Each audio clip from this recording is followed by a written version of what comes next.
mga ka-farmers na gikan ko sa trabaho na abtanta. So naghanap po akong pipino gud mga ka-farmers. So mangharvest na po no. Mao na mga ka-farmers no. I-enjoy lang yun ako ang panahon nga diin ako mag-harvest ko sa akong mga pipino no. Kaysa sige pa man yung bunga karon nga ganahan po ko nga i-video na ko ni nga mag-harvest ko no nga makainggan nyo po kog uban nga mananumpod og pipino.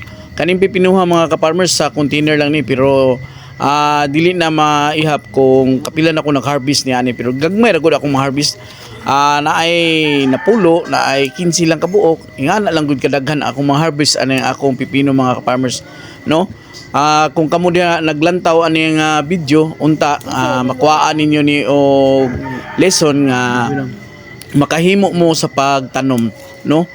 Kay bisan pa og dili ka hilig og tanom basta mo tanom lang ka ani nga mga gulay o kaning pipino mahimo ra gyud nimo mga ka-farmers no. Kay dali ra ni siya buhion nya dali ra pud siya mamunga mga ka-farmers no.